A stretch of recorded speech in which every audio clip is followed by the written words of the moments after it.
மற்றவருடைய குற்றங்களை நாம் பேசுவது. குற்றங்கள் இருக்கலாம்.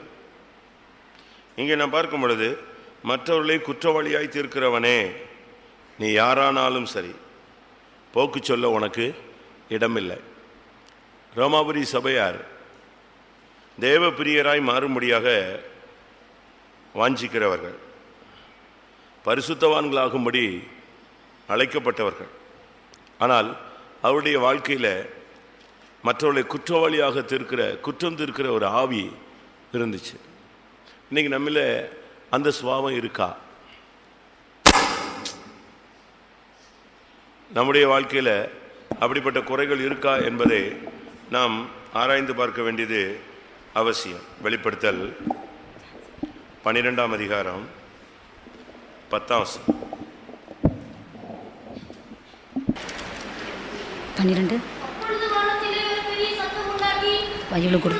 இந்த பைபிள் அதை வச்சு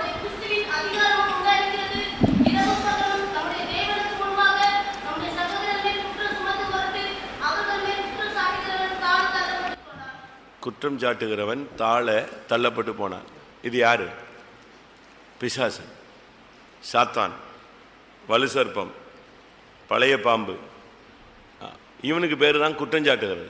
இப்போ நம்ம ஆளுங்க அந்த போஸ்டிங் எடுத்துக்கிறான். அதான் விஷயம்.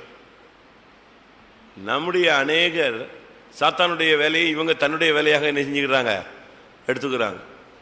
அவங்க குற்றஞ்சாட்ட வேண்டிய அவசியமே இல்லை. யார் குற்றஞ்சாட்டுறா? இப்போ நம்ம ஊழியக்காரங்களே குற்றஞ்சாட்டுறாங்க, நம்முடைய விசுவாசிகளே குற்றஞ்சாட்டுறாங்க, நம்முடைய பழைய விசுவாசிகளே ஒருத்தர் என்ன செய்கிறாங்க?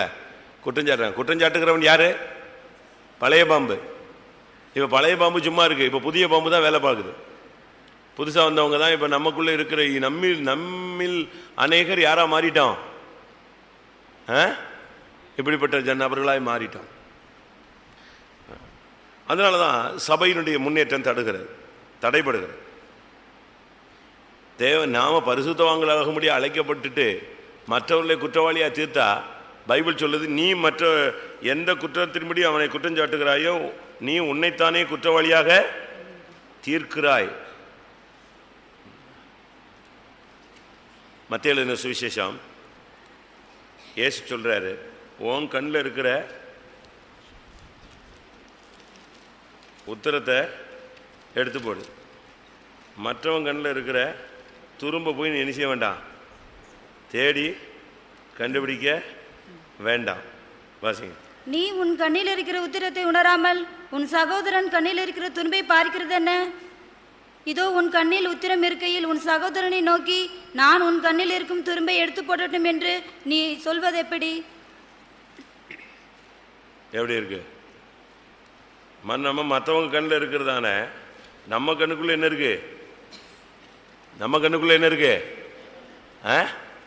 உத்தரம் இருக்கு. உத்தரம்னா தெரியுமா?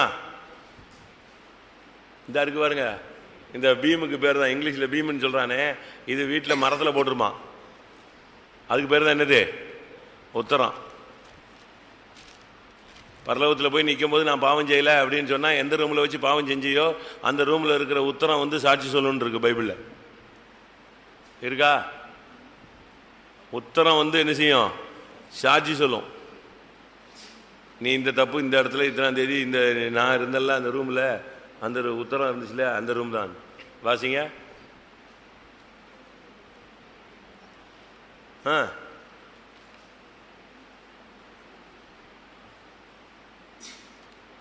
மற்றவங்க கண்ணில் இருக்கிற உத்தரத்தை பார்க்கறதுக்கு மட்டும் தெரிஞ்சது, உத்தரங்கிற வசனத்தை கண்டுபிடிக்க தெரியலையா? ஆபகுக் ஆபகுக் 2:11.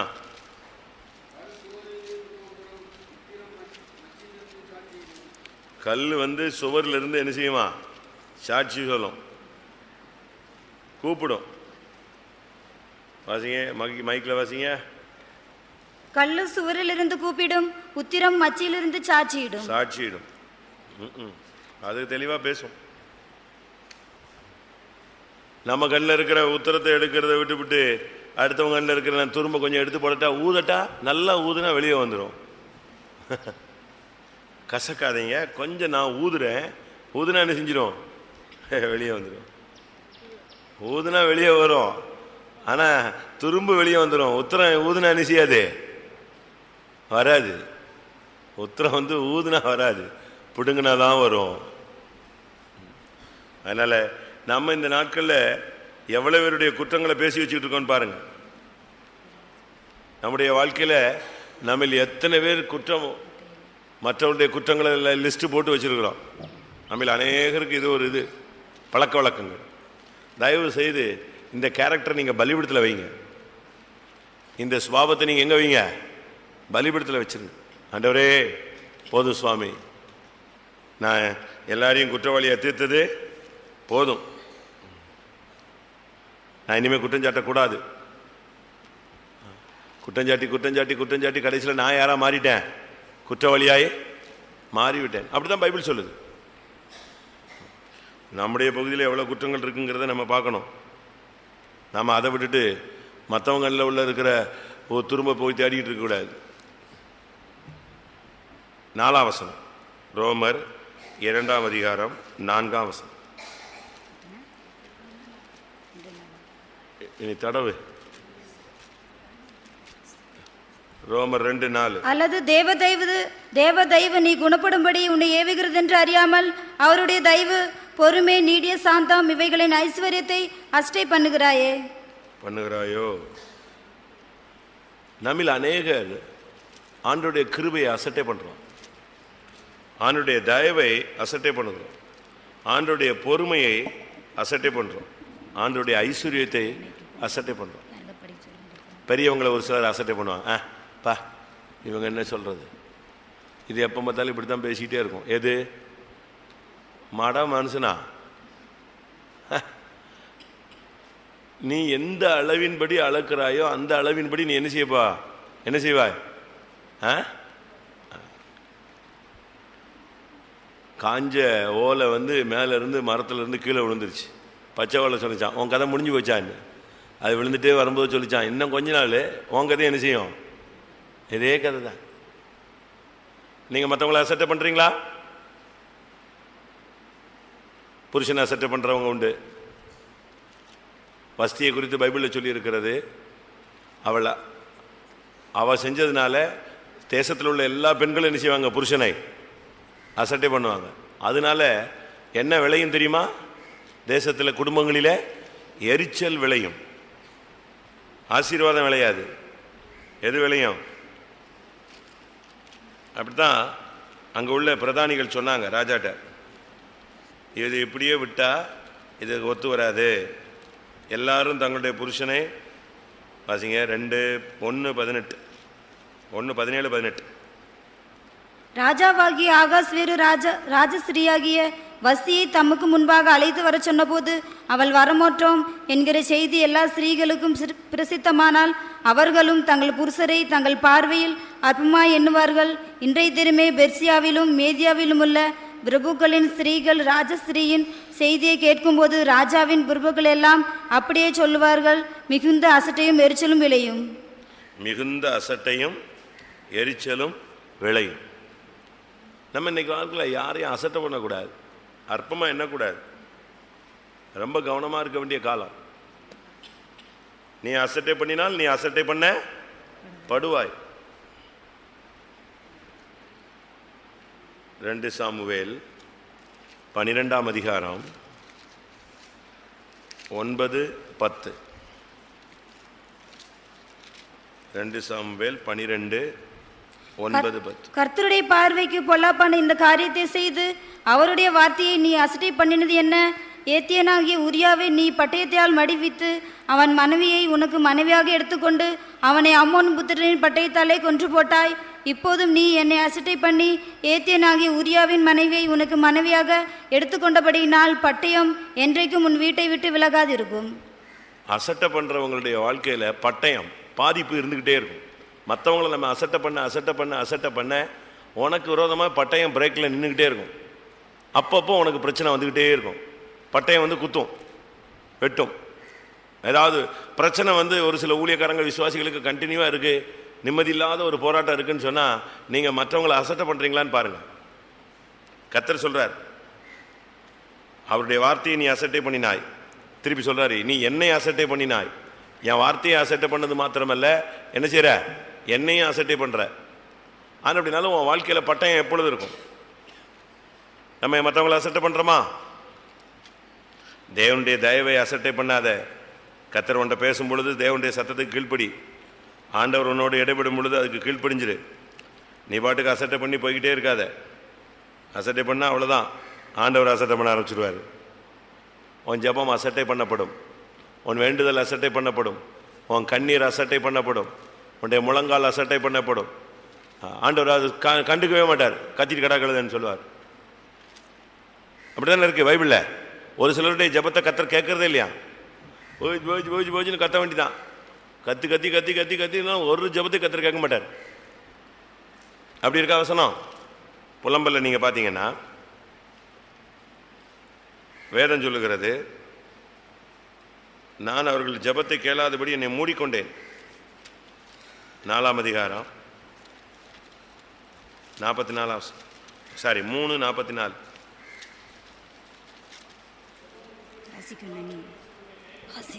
மூடிக்கொண்டீர், ஜெபம் உட்பிரவேசிக்க கூடாதபடி உம்மை மேகத்தால் மூடிக்கொண்டீர். அப்போ நம்ம ஜபிச்சுட்டே கிடக்க வேண்டியதான். மற்றவங்களை அசட்டை பண்ணிட்டு நீ கனம் பண்ணப்பட முடியாது. வயசானவங்களை அசட்டை பண்ணுறது, திறமை இல்லாதவங்களை அசட்டை பண்ணுறது, அழகு இல்லாதவங்களை அசட்டை பண்ணுறது, கிருபை இல்லாதவங்களை அசட்டை பண்ணுறது, பலவீனர்களை அசட்டை பண்ணுவது, இதெல்லாம் நமக்குள்ளே வருகிற ஒரு புத்தீனமான ஒரு செயல். திருப்பி நாங்கள் எனக்கு பிரச்சனை பிரச்சனை பிரச்சனைன்னா என்ன அர்த்தம்? தமிழில் சொல்லுவான், இந்த பிள்ளை பூச்சி எடுத்து வயிற்றுல கட்டிக்கிட்டா, பிள்ளை பூச்சி தெரியுமா உங்களுக்கு? அது சும்மா பிள்ளை பூச்சி தெரியுமா? தெரியாதா? இந்த லைட்டு ரொம்ப வெளிச்சமான நேரத்தில் வருங்க, கிட்டு கிட்டு கிட்டு கிட்டுன்னு ஓடிக்கிட்டே இருக்கும். இந்த திருடன் ஒத்துக்க மாட்டான். இந்த போலீஸ் என்ன செய்வான் தெரியுமா? ஒரு பாத்திரத்தில் போட்டு இவன் தொப்புள்ள வச்சு கட்டி வச்சிருவான். அது போய் போட்டு கொடையிற கொடைச்சல்ல, ஆமாம் அங்கே தான் எடுத்தேன் இங்கே தான் எடுத்தேன் என்னை விட்டுடுங்கன்றுவான். அதே மாதிரி நீ மற்றவங்களை அசட்டை பண்ணிட்டு எனக்கு பிரச்சனை பிரச்சனை பிரச்சனை என்னன்னா பிரச்சனை வந்துக்கிட்டே தான் இருக்கும். ஏன்னா அசட்டை பண்ண எது நின்றுக்கிட்டே இருக்கு? உன்னை நோக்கி பட்டயம் பிரேக்கில் இருக்கும். நான் என்னைக்காவது நைட்டு இங்கே வரும், கூட்டத்துக்கு வரும், பிள்ளை பூச்சியை காட்டுறேன் உங்களுக்கு. எல்லா இடத்துலையும் இருக்கு, வரும். அது ஒரு செகண்ட் என்ன செய்யாது, சும்மா இருக்காது. எங்கேயாவது பாய்க்குள்ளே போயின்னா பாய்க்குள்ளேயே போய்கிட்டே இருக்கும். அதனால் நமக்கு இந்த நாட்களில் மற்றவங்களை அசட்டை பண்ணுறது ரொம்ப கவனமாக இருங்க. அது ஒரு சப்ஜெக்ட் இருக்குது, ஒரு சண்டே பேசுகிறேன், இல்லைன்னா பைபிள் ஸ்டடியில் சொல்கிறேன் அசட்டையை பற்றி. நாம் இந்த நாட்களில் மற்றவங்களை அசட்டை பண்ணக்கூடாது, ஊழியக்காரங்களை அசட்டை பண்ணக்கூடாது, வயசானவங்களை அசட்டை பண்ணக்கூடாது, படிக்காதவங்களை அசட்டை பண்ணக்கூடாது, ஞானம் இல்லாதவங்க, அறிவில்லாதவங்க, அந்த ஜாதி இந்த ஜாதி, இந்த கதையெல்லாம் நீ போட்டின்னு வச்சுக்கோ, உனக்கு சாப்டர் க்ளோஸ். பட்டயம் நின்றுட்டு தான் இருக்கும். ஆண்டவர் உனக்கு ஆப்போசிட்டாக டெட் ஆப்போசிட்டாக நின்றுட்டே இருப்பார். கடைசியில் உன் கதை கொஸ்டின் மார்க்கில் நிற்கும். அப்போ எல்லாரும் ஒன்று என்ன செய்வாங்க? அசட்டை, எல்லாரும் அசட்டை பண்ணுவாங்க. அப்போ என்ன பண்ணுறது? யாரும் சப்போர்ட் இருக்காது, யாரும் உன்னை தூக்கி எடுக்கிறதுக்கு ஆள் இருக்காது. அதனால தான் பைபிள் சொல்லியிருக்கு, பலவீனரை தாங்குங்க. நான் அப்படிலாம் பார்த்துருக்கேன், அநேக சம்பவங்களை பார்த்துருக்கேன், ஆச்சரியப்பட்டிருக்கேன். ஒரு இடத்துல ஒரு ப்ரோக்ராம், அந்த நபருக்கு ரூமில் இடம் கேட்குறாங்க. உங்கள் ரூமில் அவங்களுக்கு இடம் கொடுங்க அப்படின்னு ஒருத்தருக்கு சொல்கிறாங்க. அந்த ரூமில் ஏற்கனவே எத்தனை பேர் இருக்காங்க? 2 பேர் இருக்கிறாங்க. 2 பேர் இருக்கிற இடத்துல இன்னொரு ஆள் வர்றாரு, அவருக்கும் அந்த ரூமில் அந்த இடத்துல இடம் வேணும், ஒரு கட்டில் போடுறதுக்கு இடம் கொடுங்க, அவரும் அங்கே தங்கட்டும்னு சொல்கிறாங்க. ஆனால் அந்த 2 பேர் என்ன செய்யலை? ஒருத்தர் அந்த ரூம்லேயே உள்ள ஆள், அவரது ரூம் தான், அவர் இன்னொருத்தருக்கு இடம் கொடுத்துருக்காரு. இன்னொரு ஆளுக்கு இடம் கொடுக்கணுன்னே இந்த 2 பேரும் சேர்ந்துக்கிட்டு வேண்டாம் இந்த ரூம்லலாம் வேணாங்க, வேறு ரூம் கொண்டு போங்க, வேறு ரூம் போடு அப்படிங்கிறாங்க. இல்லை இடம் இல்லை, அதனால் இங்கே கொஞ்சம் இடம் இருக்குது, அதனால் ஒரு கட்டில் நெஞ்சிக்கலாம் போட்டுக்கலான்னு கெஞ்சுறாங்க அந்த அரேஞ்ச்மெண்ட் பண்ணுறவங்க. நோ நோ நோ நோ, நாங்கள் 2 பேர் போதும், அவரை வேறு எங்கேயாவது போடு. சரி போட்டாச்சு, வேற எங்கேயோ போட்டாச்சு. கொஞ்ச நேரத்தில் மீட்டிங், ஒரு கமிட்டி மீட்டிங் நடக்குது. மீட்டிங் முடிஞ்சு அனௌன்ஸ் ஆகுது. இந்த ரூமில் ஒருத்தர் இருந்தார் இல்லையா, இந்த ரூமுக்கு அவர் வர்றாரு. யார்? உங்களுக்கு பாதி பேருக்கு புரியும், பாதி பேருக்கு புரியாது. எனக்கு அதை வெளியவங்க ஓப்பனாகவும் சொல்லவும் முடியல. கடைசியில் பார்த்தீங்கன்னா இந்த ரூமில் இருந்துட்டு ஒருத்தர் இருந்துக்கிட்டு ஒருத்தருக்கு மட்டும் இடம் கொடுத்துட்டு இன்னொருத்தருக்கு ரூம் கொடுக்க மாட்டேன்னு சொன்னார் பார்த்தீங்களா? இந்த ரூமுடைய போஸ்டிங்க்கு யார் வரா? யாரை உள்ளே விட மாட்டோன்னு சொன்னாங்களோ, காமணி நேரத்தில் ஒரு மீட்டிங் நடந்துச்சு. மீட்டிங் முடிஞ்சு அவருக்கு போஸ்டிங். இவங்க 2 பேரும் எங்கே போனோம்? பெட்டி தூக்கிட்டு. அன்னையோட இவருக்கு ரூமே முடிஞ்சு போச்சு. சொல்கிறேன், நேரம் வரும்போது யாருன்னு சொல்கிறேன். யாருமே இல்லை, இப்போ எல்லாம் ஓட்ட தெரிஞ்சிட்டாங்க, முடிச்சிட்டாங்க. அதனால் அசட்டை பண்ணுனா அப்போ தான் யோசித்தேன், ஓஹோ வசனம் வந்து ரொம்ப ஃபாஸ்ட்டாக வேலை செய்யுது, தீவிரமாக நடப்பிக்கப்படுது. 1/4 மணி நேரம் 1/2 மணி நேரத்துக்குள்ளே யாரை அசட்டை பண்ணாங்களோ அவங்கள கனம் பண்ணி, யாரை அசட்டை பண்ணப்பட்டாங்களோ அவங்களெல்லாம் கத்தர் உயர்த்தி, அசட்டை பண்ணினவர்களெல்லாம் எங்கே தெளிட்டாரு? டக்கு டக்கு டக்கு டக்குன்னு போஸ்டிங் மாதிரி எல்லாம் டவுன் ரேலில். நம்ம அப்படி பண்ணக்கூடாது. நம்ம அசட்டை பண்ணுறோமா? ஒரு சிலர்லாம் புருஷனை பயங்கரமாக அசட்டை பண்ணுறாங்க. ஏன்னா இவங்க கூட ஒரு 2 கிளாஸ் படிச்சுட்டாங்களாம், இல்லை இவங்க கொஞ்சம் வசதியான வீட்டிலேருந்து வந்திருப்பாங்க, இல்லை அவர் கொஞ்சம் கருப்பாக இருப்பார், இல்லை இப்போ அவர் பேதையான மனுஷனாக இருப்பான், பேச தெரியாதவனா, எப்படி மூவ் பண்ணணும்னு தெரியாதவனாக. அதெல்லாம் நம்ம அசட்டை பண்ணக்கூடாது. வசதி அசட்டை பண்ணி எங்கே போய் நின்னா? வசதி அசட்டை பண்ணி எங்கே போய் நின்னா? போஸ்டிங் மட்டும் போல எல்லாமே போச்சு. அரண்மனையிலேருந்து துரத்தி விட்டாங்க. போ எங்கிட்டாவது போய்க்க. நாம் இந்த நாட்களில் அசட்டை பண்ணால் ரொம்ப கஷ்டம். மற்றவர்களை நீங்கள் அசட்டை பண்ணாதிருங்கள். அடுத்து 2ஆம் அதிகாரம் ரோமர் 2:5. உன் மனக்கடினத்திற்கும் குணப்படாத இருதயத்திற்கும் ஏற்றபடி தேவனுடைய நீதியுள்ள தீர்ப்பு வெளிப்படும் கோபாகனி நாளிலே உனக்காக கோபாகனியை குவித்துக் கொள்கிறாயே. இதுக்கெல்லாம் ரீசன் என்ன தெரியுமா? இந்த அசட்டை பண்றதுக்கு காரணம் மற்றவர்களை குற்றம் சாட்டுகிற ஒரு ஆவி. தேவனுடைய தயவை நீ அசட்டை பண்ணுகிறாய். அடுத்து 5ஆம் வசனம், உன் மன கடினம், குணப்படாத இருதயம். பரிசுத்தவான்களாகும்படி அழைக்கப்பட்டு சபைக்குள்ள வந்துட்ட பிறகு இன்னும் எது சரியாகல? இருதயம் குணப்படலை. இருதயம் குணப்படலை, மனசு என்னது? கடினம். எத்தனை தீர்க்கதரிசனம் உனக்கு, எவ்வளவு பிரசங்கங்கள், எவ்வளவு அபிஷேகம், எவ்வளவு உபதேசம், எவ்வளவு புத்தி சொல்லுதல், எவ்வளவு பேர் உன்னோட இடைபடுறாங்க, உன்னோட ஆவியானவர் எவ்வளவு போராடுறாரு, எவ்வளவு பைபிள் படிக்கிற, இன்னும் இருதயத்தில் இருதயம் குணப்படலை, மனமும் சரியாகலை. உன் மன கடினத்திற்கும் உன் இருதய குணமாக்கப்படாத உன் இருதயத்துக்கும் ஏற்றபடி நீ கோபாக்கினையை குவித்துக் கொள்ளுகிறாயே. ரொம்ப கவனமா இருக்கணும். உங்களுடைய மன கடினத்துக்கு இடம் கொடுக்காதீங்க. இருதயம் குணப்படாத இருதயம், குணப்படாத இருதயம் வச்சுக்கிட்டு என்ன பிரயோஜனம்? Heart problem. ஆவிக்குரிய ஜீவியத்தில் இருதயம் ரொம்ப முக்கியமானது. இருதயத்திலிருந்து புறப்படுகிறதே மனிதனை தீட்டுப்படுத்தும். உனக்குள்ள இருந்து குணப்படாத இருதயம் இருந்துச்சுன்னா குணப்படாத வார்த்தைகள் தான் என்ன செய்யும்? வரும். இருதயத்தின் நிறைவினால் வாய் பேசும். அடுத்ததாக 2ஆம் அதிகாரம் 7ஆம் வசனம். சோர்ந்து போகாமல் நற்கிரைகளை செய்து மகிமையும் கனத்தையும் அழியாமையும் தேடுகிறவர்களுக்கு நித்திய ஜீவனை அளிப்பார். சோர்ந்து போகாங்க. நம்முடைய ஆளுங்க வந்து டக்குன்னு சோர்ந்துடுறாங்க. ரொம்ப இன்ட்ரெஸ்டாக இருப்பாங்க. யாராவது ஏதாவது சொன்னால் போதும், அவ்வளோதான். இல்லை இந்த டச் மீ நாட், தொட்டால் சினுங்கிகள். அவங்களுக்கு வந்து ஒரு சின்ன போதும், உடனே அன்னைக்கு முழுசும் அழுதுடுவாங்க, அன்னைக்கு முழுசும் சாப்பிட மாட்டாங்க, அன்னைக்கு முழுசும் குளிக்க மாட்டாங்க, அன்னைக்கு முழுசும் ஊழியம் செய்ய மாட்டாங்க, அன்னைக்கு முழுசும் யார்ட்டையும் பேச மாட்டாங்க, அன்னைக்கு முழுசும் அப்படியே பேய் அறிஞ்ச மாதிரி சுற்றிக்கிட்டே இருப்பான்.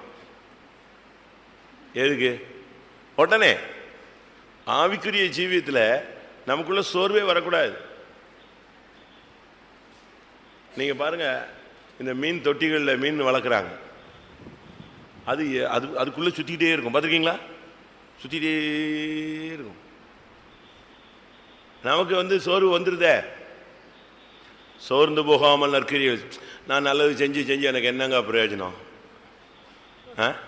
நான் ஊழியம் செஞ்சு செஞ்சு என்ன பிரயோஜனம், நான் அவங்களுக்கு உதவி செஞ்சு செஞ்சு என்ன பிரயோஜனம், ஒன்றும் பிரயோஜனம் இல்லை. நீ அப்போ நீ பிரயோஜனத்துக்கு தான் செஞ்சியா? அதுக்கு அந்த வசனம் அழகா சொல்லியிருக்கு. எதை அளிப்பார்? நித்திய ஜீவனை அளிப்பார். பரலோகத்தில் உனக்கு ஜீவன் கிடைக்கும். சோர்ந்து போகாமல் நற்கிரியைகளை செய்யணும். அப்படிப்பட்டவர்களுக்கு தான் கர்த்தர் மகிமையை அளிப்பார். நாம் இந்த நாட்களில் சோர்ந்து போயிடுறோமே, இனிமேல் நான் ஜெபம் பண்ண மாட்டேன், இனிமேல் நான் உதவி செய்ய மாட்டேன், இனிமேல் நான் ஜெபம் பண்ண மாட்டேன், இனி பைபிளே படிக்க மாட்டேன், இனி அவங்களுக்கு போய் நான் ஏன் புத்தி சொல்ல போகிறேன், நான் செருப்படி வாங்கிட்டேன், இப்படிலாம் பேசுகிறாங்க. வாங்கினாலும் நம்ம என்ன செய்யணும்? நம்முடைய சோர்ந்து போகாமல் நம்முடைய நற்கிரியைகளை என்ன செய்யணும்? செஞ்சுக்கிட்டே இருக்கணும். ஏசு அப்படித்தான் செஞ்சார். நன்மை செய்கிறவராக அவர் சுற்றி திரிந்தார். அவங்க சீசர் சொல்கிறாங்க, ஆண்டவரே இவங்க இந்த ஊருக்கு ஏன் திருப்பி திருப்பி போகிறீங்க, அவன் தான் கல்லெறிகிறான சுவாமி சொல்கிறாங்க இல்லையா? நேற்று நம்ம போனோம் கல்லெறிஞ்சான், திருப்பி அதே ஊருக்கு போனோம், வாங்க போகிறான்னு சொல்கிறாங்க. எதுக்கு சுவாமின்னு? நம்முடைய வேலையை என்ன செய்வோம். சோர்ந்து போகாமல் நற்கிரியைகளை செய்திருக்கோமா? எத்தனை விஷயம் சோர்ந்து போயிருப்போம். எலியா பயங்கரமான எழுப்புதல் உள்ள ஆள். ஆனால் எசபேல் அவனை கொன்னே விடுவோன்னு சொன்ன உடனே அதோட எதை விட்டுட்டான்? ஊழியத்தை விட்டான். அது வரைக்கும் பயங்கர எழுப்புதல். ஒருவனையும் விடாதிருங்கள், எல்லாரையும் பிடியுங்கள், நான் சொல்லுகிறவனை வெட்டுங்கள், இதோ அக்கினி இறங்கும், எல்லாம் கதையெல்லாம் போட்டுட்டு இருப்போம். பயங்கர பிரசங்கம் ஃபுல் ஸ்விங்கில் பண்ணிட்டு இருந்த ஆள் கடைசியில் பார்த்தீங்கன்னா நாளை இந்நேரம் நீ இருக்க மாட்டேன்னு தான் அதோட ஓடினான். பெயர் சபாவுக்கு ஓடுனான், அங்கே ஓடுனான். கடைசியில் வேலைக்காரனை பார்த்தா, எனக்கு நீ வேலைக்கே வேணாண்டா, போடா நீ வேண்டாம், நான் வாழ்ந்த நாளே சாக போகிறேன், எனக்கு எதுக்கு வேலைக்காரன் போன்னு சொல்லிட்டு போயிட்டான். திருப்பி போனான், சூரச்செடி கிடச்சிது, அவ்வளோதான், பேசாமல் இழுத்து மூடி தூங்கிட்டான். இன்றைக்கி அநேகர் சோர்ந்து போய் எங்கேயோ போய் தூங்கிட்டு இருக்கோம். யோனா வல்லமையான தீர்க்கதரிசி. யோனாவை பற்றி பைபிளில் ஷார்ட்டாக தான் இருக்குது. அதுக்கு முன்னால் பல தேசங்களை அசைத்ததுனால தான் தேசத்தில் உள்ள அதிபதிகளை அவன் தீர்க்க தரிசனத்தை கேட்டு நெஞ்சாங்க, மிரண்டாங்க. புரியுதா? திடீர்னு ஒருத்தன் நீனிவேக்கு வந்திருக்கான், யோனான்னு ஒருத்தன் வந்திருக்கான், அவன் ஒருத்தன் தீர்க்க தரிசனம் சொல்கிறான், தேசம் கவிழ்க்கப்பட்டு போகணும், அவனை அடித்து கொல்லுங்கடான் இருப்பான். ஆனால் அவனை பற்றி பேச்சு எப்படி இருந்துச்சு? இவன் இதுக்கு முன்னால் ஒரு தேசத்துக்கு போய் சொன்னான், அந்த தேசம் கவிழ்க்கப்பட்டு போயிடுச்சு, அங்கே போய் தீர்க்க தரிசனம் சொன்னான், இவன் தீர்க்க தரிசனம் சொன்னால் அது அப்படியே நடக்கும், தொலைஞ்சது நம்ம தேசம். இப்படி செய்தி யாருக்கு போச்சு? ராஜாவுக்கு போச்சு. அப்போ தான் ராஜாவை சுதாரிச்சுட்டான். அப்போ இவன் சொன்ன தீர்க்க தரிசனம் அவ்வளவு நிறைவேறுது, தேசங்கள் கவிழ்க்கப்படுது, ராஜ்யங்கள் அழிக்கப்படுது. அப்போ இவன் பயங்கரமான தீர்க்கதரிசி, இவன் சொன்னது நடந்துடும், நம்ம தேசம் அழிஞ்சு போயிடும்னு சொல்லிட்டு தான் அவன் முழங்கால போட்டான். அப்படி ஒரு ஆள். ஆனால் அப்படிப்பட்ட ஆளே எங்கே போய் படுத்துட்டான்? கப்பலில் பங்கரில் போய் படுத்துட்டான். கீழ் டிக்கெட் தர டிக்கெட் வாங்கிட்டு போய் அடித்தளத்தில் போய் படுத்துட்டான். ஆண்டவர் சொல்கிறாரு, நான் நினைவே அழிக்க மாட்டேன்னு. இவன் சொன்னால், எனக்கு ஏற்கனவே தெரியும் நீ இருந்த சேட்டெல்லாம் பண்ணுவீங்கன்னு, அதுக்கு தான் நான் எங்கே போனேன்? கப்பல் மாதிரி ஏறினேன். நீங்கள் கடைசியில் மன்னிப்பும்பீங்க, ஒப்புரவாகுதல்ம்பீங்க. ஒரு சிலர் வீட்டில் போய் பிரச்சனை பண்ணால், பிரச்சனைக்கு சால்வ் பண்ண சொன்னால் சுற்றி நீங்கள் சமாதானம்னு சொல்லுவீங்க. வேற என்ன சொல்கிறது சொல்லுங்க? வேற ஏதாவது சொல்யூஷன் சொல்லுங்க. வேற சொல்யூஷன் சொல்றதுக்கு பைபிள் என்ன இருக்கு? சொல்லுங்க. சுத்தி நம்ம சமாதானத்துக்கு வருவான். சமாதானத்துக்கு தானே வருவான், வேற எங்க வருவான்? வேற வழி இல்லையா? என்ன நடந்தாலும் நம்முடைய முடிவு என்னது? அதான் எங்க போனாலும் அதுதான். சோர்ந்து போகாமல் நற்கிரியைகளை செய்கிறவர்கள். அடுத்த வசனம் 2:8. சண்டைக்காரராய் இருந்து சத்தியத்திற்கு கீழ்ப்படியாமல் அநியாயத்திற்கு கீழ்ப்படிந்திருக்கிறவர்களுக்கோ உக்கிர கோபாகனி வரும். சண்டைக்காரங்க. உங்க வீட்டில் எப்படி ஆளுங்க இருக்காங்களா? சண்டைக்காரங்க இருக்காங்களா? நம்ம உடனே சொல்லுவோம், பக்கத்து வீட்டுக்காரங்க தாங்க சண்டைக்காரங்க. அவனை கேட்டால் சொல்லுவான், எங்க பக்கத்து வீட்டுக்காரங்க தாங்க சண்டைக்காரங்க. அவனுக்கு நீங்க சண்டைக்காரங்க, உங்களுக்கு அவன் சண்டைக்காரன். சண்டை போடுறது ஒரு ஸ்பிரிட்டு, அது ஒரு ஆவி. உங்களுக்கு அந்த ஆவி இருக்கா? ஒரு சிலர் சொல்றாங்க, நாங்கள் வம்பு சண்டைக்கே என்ன செய்ய மாட்டோம், போக மாட்டோம். ஆனா வந்த சண்டையை என்ன செய்யறதில்ல, விடவே மாட்டோம். போட்டு மல்லு கட்டி கட்ட வார்த்தை பேசி அசிங்கமா பேசி அடிச்சு மண்ணள்ளி போட்டு ஒரு ரகலை பண்ணி அங்கிருந்து தப்பி கிப்பி வீடு வந்து சேர்ந்துடுறாங்க. இந்த ஆவி இருக்கா? ஒரு சிலருக்கு கை சண்டை போடும், ஒரு சிலருக்கு வாய் சண்டை போடும், வாய்ச்சாலகன். ஒரு சிலர் அடித்தடிலாம் போக மாட்டாங்க, ஆனால் பேசுகிற வார்த்தையிலேயே எல்லாரும் நாக்க பிடிங்கி செத்தே விடுவான். நீங்கள் எப்படி சண்டை போடுறவங்க?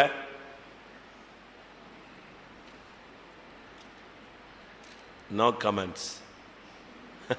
பதிலே இல்லை. அப்படியே இதில் ஒரு குரூப் வீட்டில் போய் சொல்லும், என்னை பார்த்துட்டு தான் இந்த சப்ஜெக்ட் எடுத்துட்டாரு அப்படிங்க. இல்லை, அவர் என்னையை பார்த்து தான் திருப்பி திருப்பி பேசினாரு அப்படி. இன்னொரு குரூப் சொல்லும், யாரோ போய் சொல்லி கொடுத்துட்டான். என்ன சொன்னாலும் சரி, பைபிள் ரோமர் 2:8 சொல்லுது, சண்டைக்காரன் சத்தியத்துக்கு கீழ்ப்படிய மாட்டான், அநியாயத்துக்கு கீழ்ப்படிவான். அப்படித்தானே பைபிள் இருக்கு. சண்டைக்காரன் சத்தியத்துக்கு கீழ்ப்படியாமல் அநியாயத்துக்கு என்ன செய்கிறான்? கீழ்ப்படுகிறான். சண்டை எப்போ போடுறோமோ அப்போ நம்ம எதுக்கு கீழ்ப்படியலன்னு அர்த்தம்? சத்தியத்துக்கு கீழ்ப்படியல. எதுக்கு கீழ்ப்படுகிறோம்? அநியாயத்துக்கு கீழ்ப்படுகிறோம். ஒரு புருஷனோ மனைவியோ பிள்ளையோ பெற்றோரோ ஊழியனோ விசுவாசியோ யாரு எப்போ சண்டை போட்டாலும் அந்த டைம் நம்ம எதை விட்டு வெளியே வந்துடுறோம்னு அர்த்தம்? சத்தியத்துக்கு கீழ்ப்படியாம வெளியே வந்துடணும். உங்களுக்கு அந்த ஆவி இருக்கா? சண்டை போடுற ஆவி இருக்கா? பைபிள்ல ஒரு இடம் இருக்கு, சண்டை மூட்டுதலின்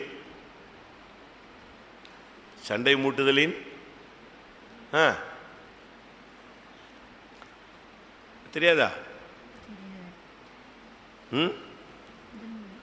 என்னதான் தெரியும்? சண்டை மூட்டுதலின் வாசலா? ஒரு வாசலுக்கு பேரா?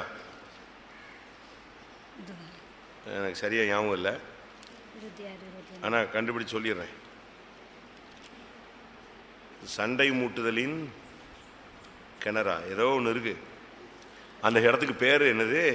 சண்டை மூட்டுறது. நீதிமொழிகள் 26:21. என்னது? நீதிமொழிகள் 26:21.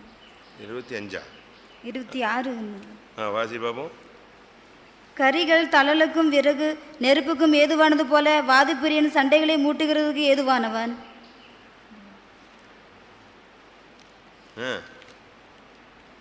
நான் இதை சொல்லல. சண்டை மூட்டுதலின் நான் பிரசங்கம் பண்ணியிருக்கேன். தீர்க்க தரிசன புஸ்தகங்களில் இப்படி ஒரு இடம் இருக்கு, சண்டை மூட்டுதலின்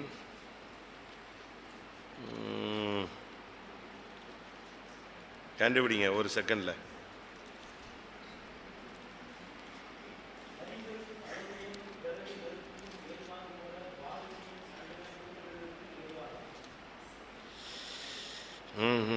நான் சொன்னது தீர்க்க தரிசன புஸ்தகத்தில் ஃபர்ஸ்ட் பார்ட்டில் டாப்பில் இருக்கும். இடம் தெரியும், வசனம் தெரியவில்லை. சண்டை மூட்டுதல்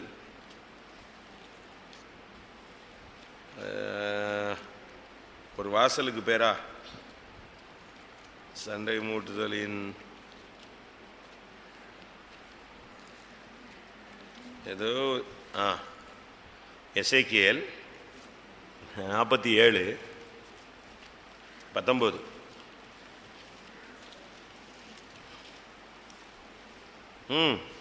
எசேக்கியேல் 47:19. தென்முலையான தென்புறம் தாமார் துவக்கி காதேசில் உள்ள சண்டை மூட்டுதலின் தண்ணீர்கள் மட்டாகவும் ஆறு மட்டாகவும் பெரிய சமுத்திரம் மட்டாகவும் இருப்பது இது தென்முலையான தென்புறம். காதேசில் உள்ள சண்டை மூட்டுதலின் தண்ணீர்கள். அந்த தண்ணி இடத்துல இந்த குழாயடி சண்டைம்பாங்கல்ல, இதே மாதிரி பைப்பில் தண்ணி எடுக்கிறதுல எப்படியா சண்டை போட்டுருவாங்க. டெய்லி ஒரு ஆள் சண்டை போட்டுக்கிட்டே இருப்பான். இவன் கூட ஒரு பெரிய குடத்தை தூக்கி வச்சிருவான், இல்லை ஒரு சின்ன ஒரு அரை குடத்தை தூக்கிட்டு வருவான், இல்லை இன்னும் ஒரு பக்கெட்டை தூக்கி உள்ள நுழைப்பான், இல்லை யாரும் கவனிக்கலன்னா இன்னொரு 2 குடத்தை பிடிச்சிட்டு போயிடுவான். அவ்வளோதான், அன்னைக்கு பிசாசு அந்த ரோட்டில் பூந்துருவான். சண்டை மூட்டுதலின் தண்ணீர் இது எங்க இருந்துச்சு தெரியுமா? காதேஸ். காதேஸ்னா என்ன அர்த்தம் தெரியுமா? பரிசுத்தம்னு அர்த்தம். காதேஸ்னா என்ன அர்த்தம்? பரிசுத்தம். இந்த காதேசுக்குள்ள என்ன இருந்துச்சு? சண்டை மூட்டுதலின் இந்த தண்ணிக்கு எல்லா பயிலும் எல்லாரும் சேர்ந்து சண்டை போடுறது. காவேரி தண்ணிக்காக இப்போ எவ்வளோ தமிழ்நாடும் ஆந்திராவும் சண்டை போடுற மாதிரி. இந்த தண்ணிக்கு பேர், இந்த ஏரியாவில் உள்ள தண்ணிக்கு பேர் என்னது? ஏன்னா இந்த தண்ணியை எனக்கு வேணுமா, இவன் அவனுக்குமா, அவன் இவனுக்குமா, சண்டை மூட்டுதலின் தண்ணீர் இருக்கா? சண்டை மூட்டுதா? பினகாஸ் அப்படின்னா யாரு? ஓபனி. ஓபனினா என்னது? ஓபனினா சண்டைக்காரன் அப்படின்னு அர்த்தம். ஏலி தன் பிள்ளைக்கு பேர் வச்சிருக்கான், என்னது? ஓப்னி பினகாஸ். ஓப்னின்னா என்ன அர்த்தம்? சண்டைக்காரன். நல்லா தான் பேர் வச்சிருக்கான். அந்த பையன் ஏதாவது சேட்டை பண்ணியிருப்பான்னு நினைக்கிறேன். நமக்கு இந்த நாட்களில் சண்டை போடுற ஆவி இருக்கா? அதாவது ஒரு சிலர் ஸ்ட்ரைட் ஃபார்வர்டாக இருப்பாங்க. அவங்களுக்கு மற்றவங்களுடைய குற்றத்தை பார்த்த உடனே பொங்கி எழும்பி போய் முட்டிடுவாங்க. டாமால் ஸ்ட்ரெயிட் ஃபார்வர்ட் காரனும் சண்டை போடுவான், குறை உள்ளவனும் சண்டை போடுவான். தான் குறைய மறைக்கிறதுக்கு ஊன்னு சொல்லி என்னத்தையாவது பேசிடுவான். இந்த சண்டை வரும்போது ஒரு சிலருடைய வார்த்தை விஷம் மாதிரி வரும், ஒரு சிலருடைய வார்த்தை பட்டயம் போல வரும், ஒரு சிலருடைய கை காலெல்லாம் என்ன செஞ்சிடும். அவங்க சொல்லுவாங்க வாய் பேசாது, கை தான் பேசுமா, அடித்தடி போட்டுக்குவாங்க, முடியை பிடிச்சிக்குவாங்க. இது ஒரு ஆவி. ஒரு சிலர் இந்த உலக மனுஷன் பட்டயத்தை எடுத்துக்கிறான், குத்திடுறான், இணைஞ்சிடறான், வெட்டிடுறான். நான் ஒரு நாள் பஸ்ஸில் போய்கிட்டு இருக்கேன், சண்டை நடக்குது. ஸ்கூல் பசங்களுக்குள்ள உள்ள சண்டை. எங்க ஸ்கூலுக்குள்ள சண்டை, அதை வெளியே கொண்டு வரானுங்க.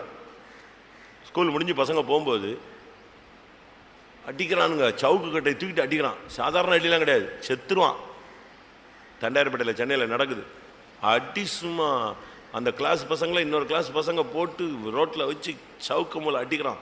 அவன் உளுந்து ஓடி போகிறான். அடிச்சுட்டு ஒரு 2 நிமிஷத்தில் பார்த்தீங்கன்னா நான் அவனை பார்த்துக்கிட்டே தான் இருக்கேன். ஓடி போய் அடுத்த தெருவில் போய் டக்கு டக்கு டக்குன்னு சட்டையை கலத்தினா யூனிஃபார்ம் வேற ஒரு சட்டையில் நின்று அடிச்சுட்டு அடுத்த செகண்டில் எங்கே வந்துட்டான், அந்த சட்டையை கலத்தி எங்கிட்ட ஒழிச்சு வச்சுட்டு யூனிஃபார்மில் அவன் பாடு போய்கிட்டே இருக்கான். அப்போ அடித்தது யாருன்னு தெரியாது, இவன் தெரியாதான், தெரியக்கூடாதான். சண்டை போடுற ஆவி இருக்கா? இருக்கா? சண்டைக்காரர்கள் சத்தியத்துக்கு கீழ்ப்படிய மாட்டார்கள். கர்த்தருடைய ஊழியக்காரன் சண்டை பண்ணுகிறவனாய் இராமல், உதவிக்காரன் சண்டை பண்ணுகிறவனாய் இராமல். வாசி 2 தீமோத்தேயு எல்லா இடத்துலையும் இருக்கு, வரிசையா இருக்கு. 2:24. கர்த்தருடைய ஊழியக்காரன் சண்டை பண்ணுகிறவனாய் இராமல். ஒரு சிலருடைய ஸ்பிரிட்டுங்க அது ஒரு மொபைல் ஸ்பிரிட். சங்கீதம் அது சுத்திக்கிட்டே இருக்கும்.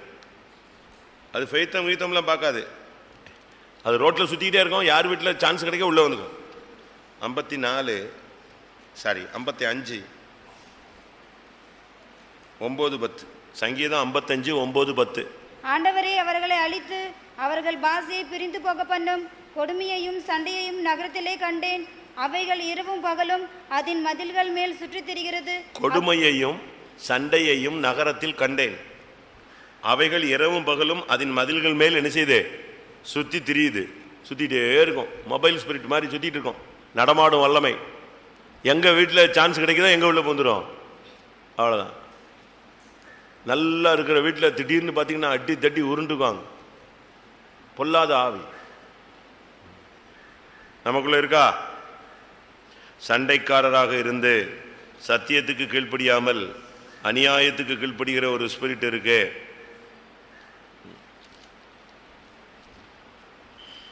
அடுத்து 2:9. ரோமர் 2:9. பின்பு யூதரிலும் பின்பு கிரேக்கரிலும் பொல்லாங்கு செய்கிற எந்த மனுஷ ஆத்மாவுக்கும். பொல்லாங்கு செய்கிற எந்த ஆத்மா பொல்லாங்கு செய்யக்கூடாது. பொல்லாங்காய் தோன்றுகிற எல்லாவற்றையும் விட்டு விலகுங்கள். தோன்றுகிற பொல்லாங்கல்ல. பொல்லாங்கா தோன்றிருச்சா தப்பா எடுத்துக்கிறாங்களா, தப்பா விளங்கிக்கிறாங்களா, மற்றவங்க தப்புன்னு பேச ஆரம்பிச்சிட்டாங்களா, விட்டுரு. நீ ஏன் அங்கே நிற்கிற, நீ அங்கேயும் பேசுகிற, நீ அங்கேயும் பல்ல காட்டுற, நீ அங்கேயும் உட்கார்ந்துருக்கிற. தவறு அப்படிங்கிற ஒரு குற்றச்சாட்டு பைபிள் வாசிங்க, புதிய ஏற்பாட்டில் வாசிங்க. பொல்லாங்காய் தோன்றுகிற எல்லாவற்றையும் விட்டு விலகுங்கள். 1 தெசலோனிக்கேயர் 5:22. பொல்லாங்காய் தோன்றுகிற எல்லாவற்றையும் விட்டு விலகுங்கள். யோபு 1:1.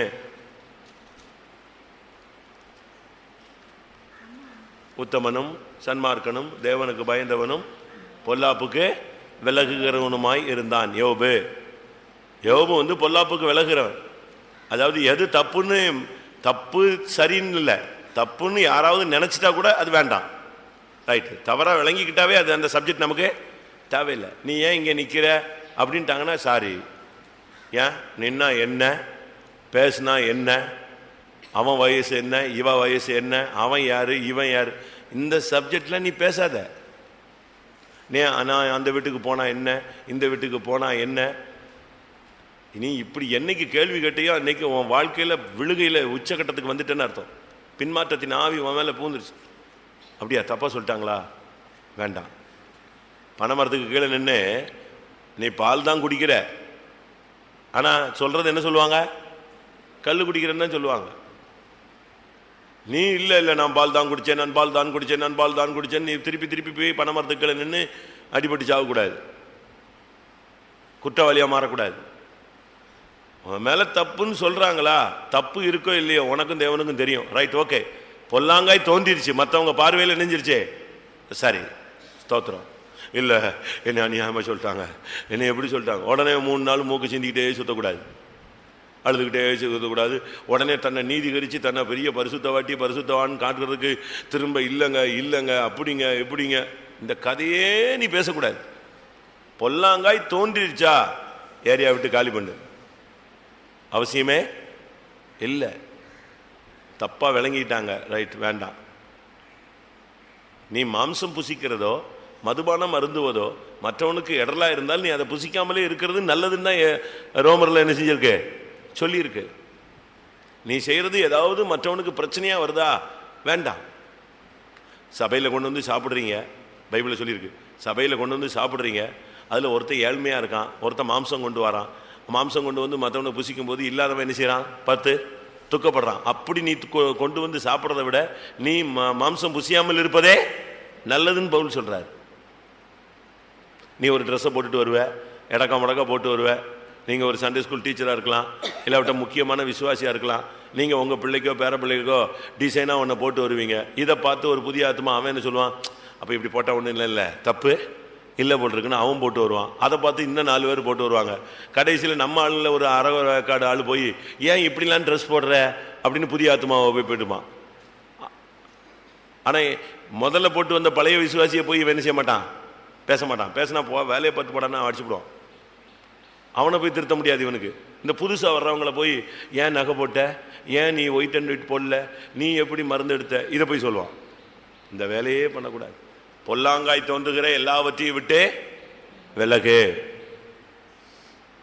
இங்கே கூட ஒரு விசுவாசி ஒரு புதிய ஆத்மா நகை போட்டு வந்திருக்கு, போய் இங்கெல்லாம் வர்றதா இருந்தால் நீங்கள் நகையே போடக்கூடாது. நீ எங்கள் வானத்திலேருந்து இறங்கி வந்துட்டியா, இல்லை நீ உனக்கு இந்த ஊழியம் கொடுத்தது யாரு, உனக்கு இந்த ஊழியம் கொடுத்துருக்காரு ஆண்டவர். அவசியம் இல்லாத சப்ஜெக்ட் நம்ம விசுவாசிகள் புதிய ஆத்மாக்கள்கிட்ட என்ன செய்யக்கூடாது, பேசக்கூடாது.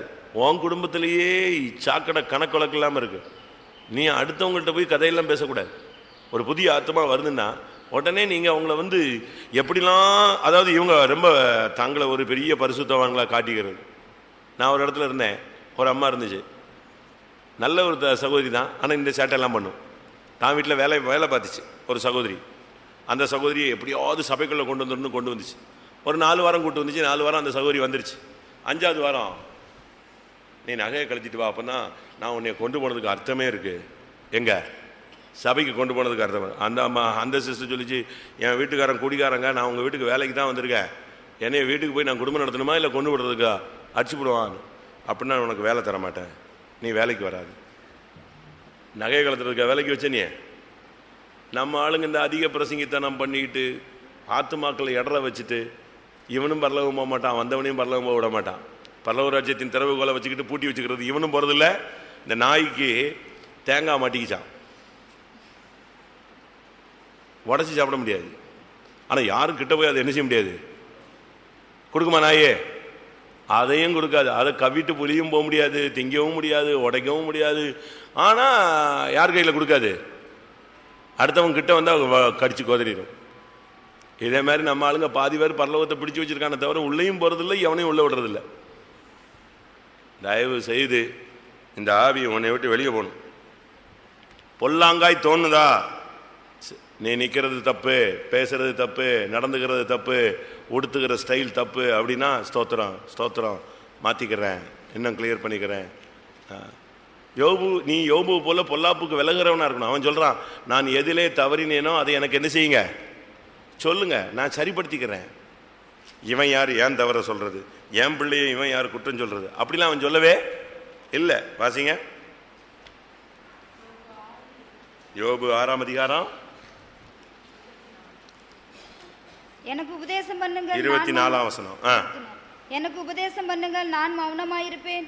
நான் எதிலே தவறினேனோ அதை எனக்கு தெரியப்படுத்துங்க. அவன் சொல்றான், நான் எதுல மிஸ் பண்ணிட்டேன்னு சொல்லுங்க. ஓ, அப்ப நான் அங்க நின்றுக்க கூடாது இல்ல, அங்க போனது தப்பு, சரி, இனிமே நான் என்ன செய்ய மாட்டேன், போகாம பாத்துக்கிறேன், பேசாம பாத்துக்கிறேன், நடந்து கொள்ளாம பாத்துக்கிறேன், என் மேல குற்றம் வராத அளவுல நான் நினைச்சுக்கிறேன், பாத்துக்கிறேன். பொல்லாங்காய் தோன்றுகிற எல்லாவற்றையும் விட்டு விலகு. பொல்லாங்கு செய்யற எந்த ஆத்மாவுக்கு என்ன உண்டு, நியாய தீர்ப்பு உண்டு. அடுத்ததாக 2:16, ரோமர் 2:16. என் சுவிசேஷத்தின்படியே தேவன் இயேசு கிறிஸ்துவை கொண்டு மனுஷருடைய அந்தரங்களை குறித்து நியாய தீர்ப்பு கொடுக்கும் நாளிலே இது விளங்கும். மைக் இல்லையா, செத்து போச்சா, இவரோட இருக்கா? என் சுவிசேஷத்தின்படியே தேவன் இயேசு கிறிஸ்துவை கொண்டு மனுஷருடைய அந்தரங்கங்களை குறித்து நியாய தீர்ப்பு கொடுக்கிறார். பர்சனல் அந்தரங்க ஜீவியத்தில் நம்ம ரொம்ப கவனமாக இருக்கணும். ஒவ்வொருத்தனுக்கும் ஒரு ஒரு அந்தரங்கம் என்ன செய்யுது இருக்கு. மனுஷனுக்கு அது தெரியாது. மற்ற மனுஷனுக்கு மனைவியினுடைய அந்தரங்கம் புருஷனுக்கு தெரியாது, புருஷனுடைய அந்தரங்க வாழ்க்கை மனைவிக்கு தெரியாது. இப்படிலாம் பர்சனலாக சீக்கிரட்டாக வாழ்கிறவங்க இருக்காங்க. பிள்ளைகளுடைய வாழ்க்கை அநேகருக்கு தெரியாது. இப்போ இந்த கன்வென்ஷனில் ஒரு பையன் ஒரு சின்ன தப்பு பண்ணிட்டான். அவனை என்கிட்ட பிடிச்சிட்டு வந்தாங்க. அப்போ நான் அவனை கேட்டேன், நீ இப்படி பண்ணிட்டியான்னு. சின்ன பையன் ஆமான்ட்டான். உடனே அவங்க அப்பாவுக்கு ஃபோன் பண்ணி, இப்படி உன் பையன் இப்படி ஒரு பிரச்சனை மாட்டிட்டான். யார்? என் பையனா? பாஸ்டர் நல்லா பேசுங்க, பார்த்து பேசுங்க பாஸ்டர், என் பையன் அப்படிலாம் பண்ண மாட்டான்.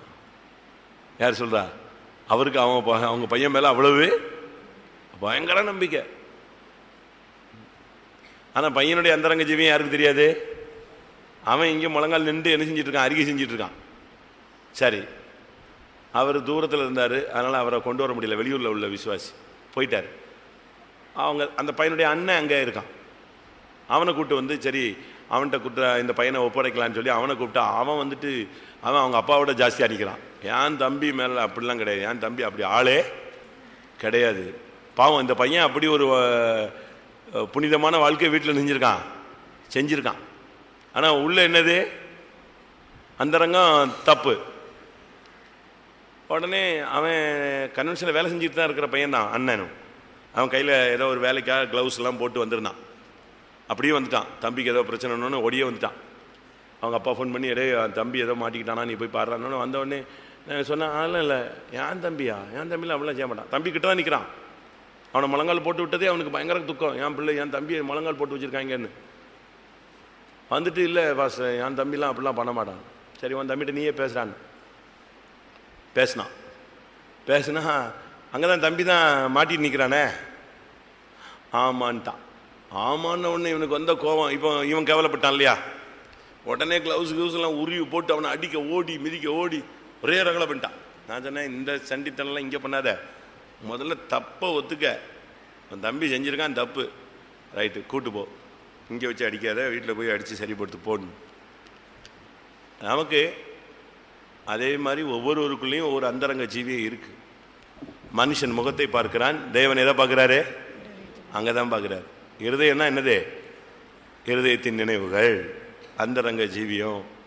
ரொம்ப பேருக்கு இப்படி பிரச்சனை இருக்குங்க. இங்கே பார்த்தா பயங்கரமாக இருப்பாங்க, அந்தரங்க வாழ்க்கைங்கிறது ஒரு சிலருக்கு பயங்கரமாக இருக்கு. அதனால தான் தாவீது சொல்லுறான், என்னுடைய அந்தரங்கங்களை உம்முடைய முகத்தின் வெளிச்சத்தில் நிறுத்தினீர், என் அந்தரங்க பாவங்களை மன்னியும். இல்லையா அப்படி வசனம்? 90ஆம் சங்கீதம் 9ஆம் வசனமா? 8 எங்கள் அக்கிரமங்களை உமக்கு முன்பாகவும் எங்கள் அந்தரங்க பாவங்களை உமது முகத்தின் வெளிச்சத்திலும் நிறுத்தினீர். நிச்சயமா நிறுத்துவார். அவருடைய முகத்தின் வெளிச்சத்தில் அந்தரங்க பாவம் வந்து நிற்கும். இந்த சுத்திரிப்பு கூட்டத்தோடு அதை க்ளோஸ் பண்ணுங்க, பர்சனல் ஃபைலை க்ளோஸ் பண்ணுங்க. ஆண்டவருக்கு முன்னால் அதுலேயும் நீதி நியாயமாக என்ன செய்யுங்க, வாங்க. அந்தரங்க ஜீவியத்தில் உள்ள போராட்டங்களும் மாறட்டும். அடுத்ததாக 19ஆம் வசனத்திலிருந்து 22ஆம் வசனம் வரைக்கும். நீ உன்னை குருடருக்கு வழிகாட்டியாகவும் அந்தகாரத்தில் உள்ளவர்களுக்கு வெளிச்சமாகவும் பேதைகளுக்கு போதகனாகவும் குழந்தைகளுக்கு உபாத்தியனாகவும் நியாயப்பிரமாணத்தின் அறிவையும் சத்தியத்தையும் காட்டிய சட்டம் உடையவனாகவும் எண்ணுகிறாயே. இப்படி இருக்க மற்றவனுக்கு போதிக்கிற நீ உனக்கு தானே போதியாமல் இருக்கலாமா?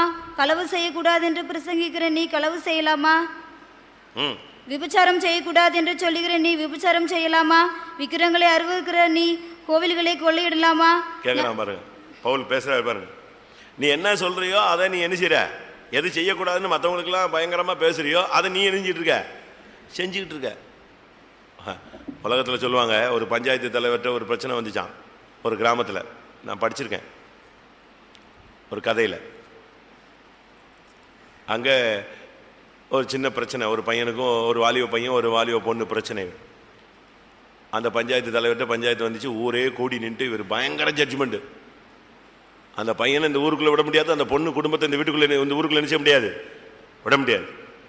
அந்த பொண்ணு வீட்டுக்காரனும் பையன் வீட்டுக்காரனும் இவர் காலில் விழுறாங்க. பஞ்சாயத்து மெம்பர் தலைவர்கள் எல்லாம் காலிலெல்லாம் நினைச்சாங்க, நடந்துருச்சு, மன்னிச்சிருங்க, நாங்கள் இந்த ஊருக்கு துரோகம் பண்ணிட்டோம், ஏதோ நடந்துருச்சு, என் பிள்ளைகள் செஞ்சுட்டாங்க சின்ன வயசில், என்னெல்லாமோ சொல்கிறாங்க. முடியவே முடியாது. பஞ்சாயத்து தலைவர் தான் கடைசி ஆர்டர் கொடுக்குறார், முடியவே முடியாது. எல்லாம் முடிச்சுட்டு வீட்டுக்கு போயிட்டார். அந்த 2 குடும்பமும் அழுதுகிட்டே நெஞ்சிருச்சு, ஊரை விட்டு ஒதுக்கிட்டாங்களேன்னு போயிடுச்சு. இவர் வீட்டுக்கு போனார். வீட்டுக்கு போனால் ஒய்ஃப் உட்காந்து அழுதுகிட்டு இருந்தாலாம். யார் ஒய்ஃபு? பஞ்சாயத்து தலைவர் ஒய்ஃப். இவர் வீட்டுக்கு போய் என்னன்னு கேட்டாலாம். நம்ம பொண்ணை காணுங்க அப்படின்னாலாம். நம்ம பொண்ணை காணும். ஓடி போன பையனுக்கும் பொண்ணுக்கும் இங்கே ஜட்ஜ்மெண்ட் கொடுத்துட்டு ஐயா எங்கே வராரு, வீட்டுக்கு வந்தா இங்கே வீட்டில் உள்ள பொண்ணு ஓடி போயிடுச்சு. அப்படியே செத்து போன மாதிரி உட்காண்டான். போச்சேன், நீ எந்த அளவின்படி அளந்தையோ இப்போ இங்கே அளக்கணும், நீ ஊரை விட்டு வெளியே போ. ரொம்ப கவனமாக இருக்கணும். மற்றவர்களுக்கு, குழந்தைகளுக்கு நீ உன்னை உபாத்தியாயனாய் சண்டே ஸ்கூல் டீச்சராய் காண்பிக்கிறாய், அப்படிதானே அர்த்தம்.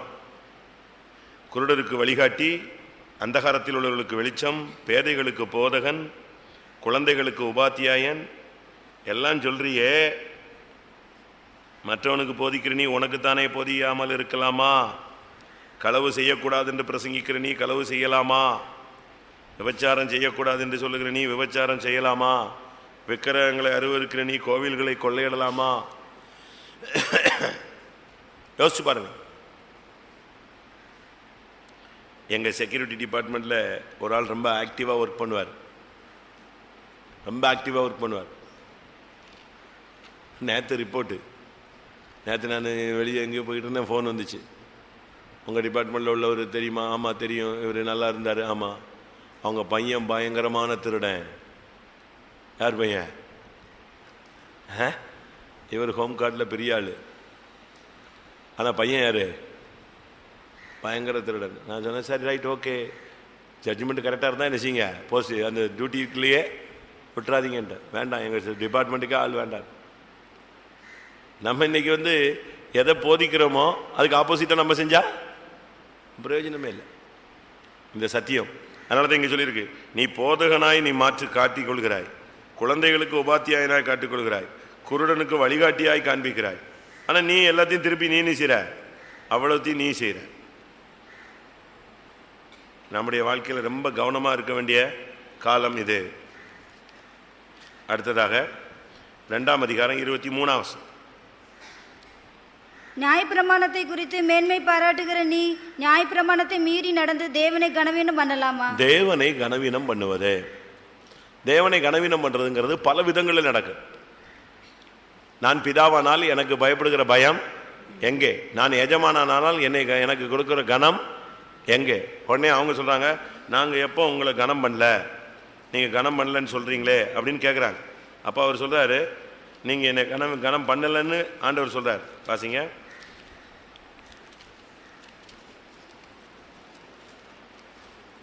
மல்கியா 1 அதிகாரம் 6. குமாரன் தன் பிதாவையும் ஊழியக்காரன் தன் எஜமானையும் கனம் பண்ணுகிறார்களே, நான் பிதாவானால் என் கனம் எங்கே? நான் எஜமானால் எனக்கு பயப்படும் பயம் எங்கே? என்று சேனைகளின் கர்த்தர் தமது நாமத்தை அஷ்டை பண்ணுகிற ஆசாரியர்களாகிய உங்களை கேட்கிறார். அதற்கு நீங்கள் உமது நாமத்தை எதினாலே அஷ்டை பண்ணினோம் என்கிறீர்கள். என் பீடத்தின் மேல் அசுத்தமான அப்பத்தை படைக்கிறீர்கள், கர்த்தருடைய பந்தி எண்ணமற்று போயிட்டு என்று நீங்கள் சொல்கிறீர்கள். கர்த்தருடைய பந்தியை அசட்டை பண்ணுறது, ராபோஜனத்தை அசட்டை பண்ணி அதுக்கு வர்றதில்லை, வந்தாலும் எடுக்கிறது இல்லை, தேவ சமூகத்தை அசட்டை பண்ணி போயிடுறதுலாம் ஆண்டவரை கனவீனம் பண்ணுறது தான். அங்கே அப்படித்தான் சொல்லியிருக்கு. நீங்கள் தேவனை கனவீனம் பண்ணலாமா? என்னை கனம் பண்ணுகிறவனை நான் கனம் பண்ணுவேன். ஒருவன் எனக்கு ஊழியம் செய்தால் பிதாவானவர் அவனை கனம் பண்ணுவார். அப்போ ஊழியம் செய்யலைன்னு சொன்னால் நீ பிதாவை என்ன செய்கிற? கனவீனம் பண்ணுறன்னு அர்த்தம். உனக்கு கொடுக்கப்பட்ட ஊழியத்தில் நீ உண்மையும் உத்தமமாய் தெய்வீகமாய் பரிசுத்தமாய் நீதியாய் நேர்மையாய் தேவன் விரும்புகிற விதம் செய்யலைன்னு சொன்னாலே நீ தேவனை கனவீனம் பண்ணுறன்னு அர்த்தம். கடைசியாக 2:24 எழுதுகிறபடி தேவனுடைய நாமம் புறஜாதிகளுக்குள்ளே உங்கள் மூலமாய் தூசிக்கப்படுகிறது. தேவனுடைய நாமம் உங்கள் மூலமாய் புறஜாதிகளுக்குள்ளே தூஷிக்கப்படுகிறதே. ஆண்டோடைய நாமத்தை மகிமைப்படுத்துறதுக்காக கர்த்தர் நம்மளை கொண்டு வந்திருக்கிறார். ஆனால் நம்ம பார்த்துட்டு இப்படி தான் உங்களுக்கு சபையில் சொல்லி கொடுத்தாங்களா? பெந்தேகோஸ்தில் இப்படி தான் பிரசங்கம் பண்ணாங்களா? பெந்தேகோஸ்து ஆளுங்கள்லாம் இப்படி தான்ப்பா இருப்பாங்க, கிறிஸ்தவன்லாம் இப்படி தான் பண்ணுவான், அதுவும் பெந்தேகோஸ்தில் இருக்கவன் இப்படி தான் நடந்துக்குவான் அப்படின்னு சொன்னான்னா உன் நிமித்தம் தேவனுடைய நாமம் என்ன செய்யுது? தூஷிக்கப்படுகிறது. பேதுருவில் வாசிக்கிறோம், உங்கள் நிமித்தம் சத்திய மார்க்கம் தூஷிக்கப்படுகிறதே. நம் நிமித்தம் ஆண்டோடைய நாமம் தூஷிக்கப்படுதா? ஆண்டோட நாமம் மகிமைப்படுதா? 2 பேதுரு 2 அதிகாரம் 2 அவர்களுடைய கெட்ட நடக்கைகளை அநேகர் பின்பற்றுவார்கள், அவர்கள் நிமித்தம் சத்திய மார்க்கம் தூஷிக்கப்படும். 2 பேதுரு 2:2 சத்திய மார்க்கம் தூஷிக்கப்படுறது, தேவனுடைய நாமம் தூஷிக்கப்படுதல். அதனால் இந்த விஷயத்தில் ரொம்ப கவனமாக இருங்க. ஆண்டவர் நாமம் தூஷிக்கப்படுற மாதிரி நாமும் நம்முடைய பிள்ளைகளோ நம்முடைய சபையில் உள்ள யாரும் ஜீவிக்கக்கூடாது. எல்லாரும் கண்களை மூடுவோம். ரோமர் 2 அதிகாரத்தில் உள்ளதான குற்றச்சாட்டுகளுக்கு காரணம் மற்றவர்களை குற்றவாளியாய் தீர்க்கிற ஸ்பாவம். மற்றவர்களை குற்றவாளியாய் தீர்க்கிறவனுடைய ஸ்பாவத்தில் அவன் மற்றவர்களை அசட்டை பண்ணுவான். மற்றவர்களை குற்றவாளியாய் தீர்க்கிறவனுடைய மனம் கடினப்பட்டிருக்கும். மற்றவர்களை குற்றவாளியாய் தீர்க்கிறவனுடைய இருதயம் குணப்படாததாய் இருக்கும். மற்றவர்களை குற்றம் சாட்டுகிறவன் சோர்ந்து போவான். மற்றவர்களை குற்றம் சாட்டுகிறவன் சண்டை போடுகிறவனாய் மாறுவான். மற்றவர்களை குற்றம் சாட்டுகிறவன் பொல்லாங்கு செய்கிறவனாய் மாறுவான். மற்றவர்களை குற்றம் சாட்டுகிறவன் அந்தரங்க ஜீவியத்தில் தோல்வி இருக்கும். மற்றவர்களை குற்றம் சாட்டுகிறவன் தான் சொன்ன சத்தியத்தின்படி ஜீவிக்க மாட்டான். மற்றவர்களை குற்றம் சாட்டுகிறவன் தேவனை கனவீனம் பண்ணுவான். மற்றவர்களை குற்றம் சாட்டுகிறவன் தேவனுடைய நாமம் தூஷிக்கப்பட வாழ்கிறான். எல்லாரும் கண்களை மூடலாமா? முழங்கால் படிடுவோம். ஒரு 5 நிமிஷமோ 10 நிமிஷமோ ஆண்டவருடைய வசனத்துக்கு முன்னாக நாம் நடுங்குவோம். என்னுடைய வசனத்துக்கு நடுங்குகிறவனை நான் நோக்கி பார்க்கிற கர்த்தர்னு ஆண்டவர் சொல்லுகிறார். ஆண்டவருடைய சமூகத்தில் நாம் கொஞ்ச நேரம் நம்மை தாழ்த்தி சமர்ப்பிக்க வேண்டிய ஒரு காலகட்டத்தில் இருக்கிறோம். ஆமென்.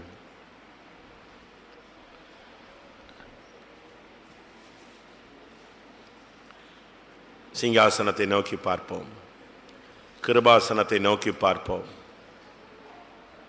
கர்த்தாவே, நான் மற்றவர்களுடைய குற்றங்களை எவ்வளவு அதிகமாய் கேட்டேன், எவ்வளவு அதிகமாய் பேசினேன், எவ்வளவு அதிகமாய் குற்றம் சாட்டினேன். வேத வசனத்தின்படி அது தவறு என்பதை நான் உணர்கிறேன். என் கண்ணில் எவ்வளவோ உத்தரங்கள் இருக்கிறதே சுவாமி. நான் மற்றவர்களுடைய துரும்பை தேடி பார்த்தேனே. தேவரீர் என்னை மன்னியும் கர்த்தாவே. ஒரு 5 நிமிஷமாவது ஆண்டவருடைய சமூகத்தில் இந்த பாயிண்ட்ல உள்ள ஏதாவது வீக்னஸ் இருக்கான்னு நீங்கள் கண்டுபிடிச்சு அறிக்கை செஞ்சீங்கன்னா உங்களுக்கு ஒரு தெளிவு உண்டாகும், கிருபை கிடைக்கும். நாம் குற்றவாளியாக தீர்க்கிற அந்த சுபாவம் பிசாசின் சுபாவம். அது ஒரு பொல்லாத தன்மை, சர்ப்பம். அதுக்கு 10 கிளைகள் இல்லாட்ட 10 கொம்புன்னு எடுத்துக்கோங்க. மற்றவர்களை குற்றஞ்சாட்டுகிற பிராக்டிஸ் நமக்குள்ள இருந்துச்சுன்னா நமக்குள்ள 10 விதமான கிளைகள், கொம்புகள், செயல்பாடுகள் இருக்கும். 1, மற்றவர்களை குற்றவாளியாய் தீர்க்கிற நீ ஆண்டவருடைய தயவை அசட்டை பண்ணுவாய். 2, உன்னுடைய மனம் கடினப்படும். 3, உன்னுடைய இருதயம் குணப்படாததாய் காணப்படும். 4, நீ அடிக்கடி சோர்ந்து போவாய். 5, நீ சண்டைக்காரனாய் மாறுவாய். 6, பொல்லாங்காய் தோன்றுகிற காரியங்களை செய்வாய். 7, உன்னுடைய அந்தரங்க ஜீவியத்தில் தோல்வி இருக்கும். 8, செய்யக்கூடாது செய்யக்கூடாதுன்னு மற்றவங்களுக்கு சொல்லி நீயே அதை செய்வாய். 9, நீ தேவனை கனவீனம் பண்ணுவாய். 10, தேவனுடைய நாமம் தூசிக்கப்படுகிற ஒரு வாழ்க்கை உனக்குள் உண்டாகிவிடும். கர்த்தாவே, மற்றவர்களை குற்றவாளியாக தீர்த்து கடந்த நாட்களிலே இப்படிப்பட்ட 10 குற்றங்களுக்கு நான் உட்பட்டிருக்கிறேன். தேவரீர் என்னை மன்னியும், உம்முடைய திரு ரத்தத்தினாலே என்னை கழுவி என்னை பரிசுத்தமாக்கும் என்று வாஞ்சிக்கிறவர்கள் கண்களை மூடி தேவனை நோக்கி கூப்பிடுங்கள்.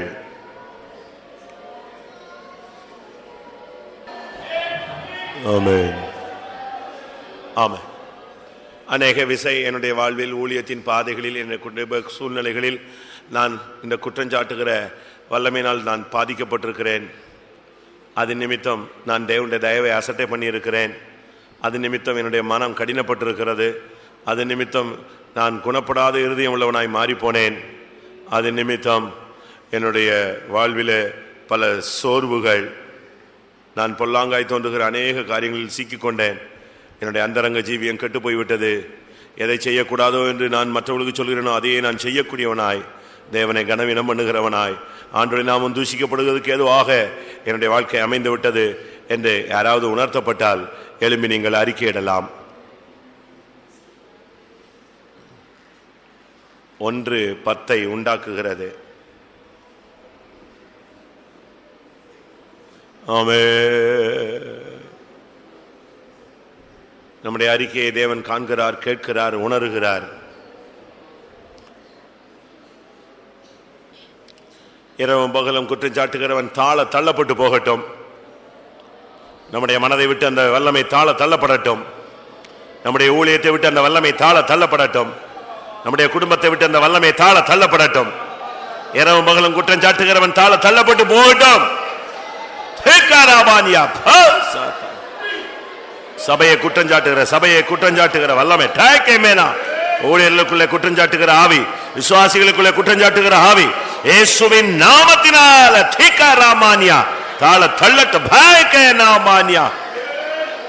சாத்தானே, குற்றம் சொல்லுகிற ஆவி, குற்றம் சாட்டுகிற ஆவி, குற்றம் கண்டுபிடிக்கிற ஆவி விழுந்து போகட்டும்.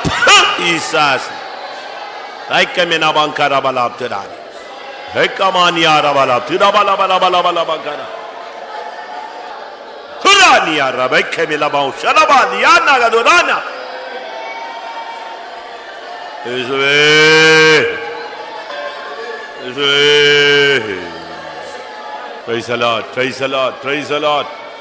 Hallelujah, hallelujah, hallelujah. Amen. Praise the Lord, praise the Lord, praise the Lord. Amen. இந்த குற்றஞ்சாட்டுகிற ஆவியை கர்த்தர் இன்றைக்கு அழித்துக் கொண்டிருக்கிறார். எத்தனை பேர் அதை விசுவாசிக்கிறீர்கள்? உங்களுக்குள்ள அந்த சுபாவத்தை கர்த்தர் வேரோடு பிடுங்கட்டும். எத்தனை பேருக்கு உண்மையான வாஞ்சை? கர்த்தாவே, அதிலிருந்து எனக்கு விடுதலை தாரும்ல, என்னிலிருந்து குற்றஞ்சாட்டுகிற ஆவியை வேரோடு பிடுங்கும். எத்தனை பேர் வாஞ்சிக்கிறீர்கள் பிரியமானவர்களே? ஆமென். இந்த காட்டத்தி மரம் வேரோடு பிடுங்கப்படட்டும். ஹல்லேலூயா. இந்த பொல்லாத சுபாவம் நம்மை விட்டு வேரோடு பிடுங்கப்படட்டும்.